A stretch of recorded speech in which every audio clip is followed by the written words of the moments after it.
Right here at NBC News Daily, we are in holiday mode, and this time of year is usually the time when the party invites start rolling in. You might even have one or two in your inbox right now. That's right. And whether it's an office party with coworkers or a house party with family and friends, our next guest is here with etiquette tips to help you stay on the nice list. Joining us now is Mariah Humbert. She's the founder of Old Soul Etiquette. Mariah, always great to have you.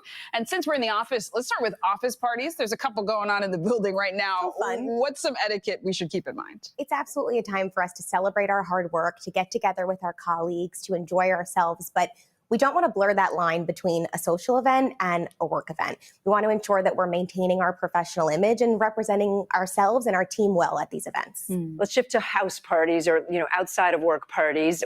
What's your best tip to be a good host if you're the one hosting? So I always say a good host is a present host, not a perfect host. I think we stress a lot about making sure our tables are super beautiful and we have so much food, which is important, but our guests really want to be there to spend time with us. And so ensuring that we give them that personal experience by greeting them at the door, introducing them to other guests that they may not know to kind of help that mingling situation and really help them to leave better than they were when they arrived. I love that, especially because hosting can get so stressful. So it's important to remember, okay, stay grounded. But it's not just the host, right? Talk to us about how guests can show up well. So I think that there are some things that guests want to avoid even before they arrive. So we don't want to forget to RSVP. Even if it's a casual text invitation or email invitation, your host needs to plan accordingly. You also don't want to arrive early. I think that a lot of us were taught, if you're not early, you're late, but that doesn't apply to social situations. You want to ensure that you give your host every last second to put the finishing touches on their event. And then you also don't want to show up empty-handed. But with that,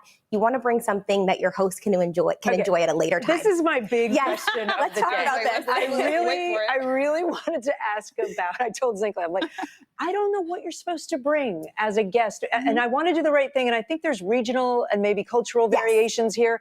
But generally speaking, what do you bring when you're invited to a holiday party? So aside from maybe something that you've discussed with them, like a side dish or a dessert, you want to think about it's a gift of gratitude for your host having you at their home. So it's something that they can enjoy at a later time. It's not something that's going to give them more work in the moment. So I like to bring cocktail napkins, nice olive oil, a cookbook, something fun for the kitchen that they can think of me when they open it, and they can use it at a later time as a true gift of gratitude and not something that's going to give them more work, like maybe a bouquet of flowers in plastic. Okay, love that. I'm going to invite you to my next party. Also a card. Are you a fan of that? I love a handwritten note, and you can either bring it with the gift or even send it afterwards as a thank you for the event. And I was just going to say, I noticed that you're not saying a bottle of wine because that was sort of the standby forever, but it's sort of changing. Yeah, and your bar cart might get a little full too. What about plus ones, kids, pets? How do we?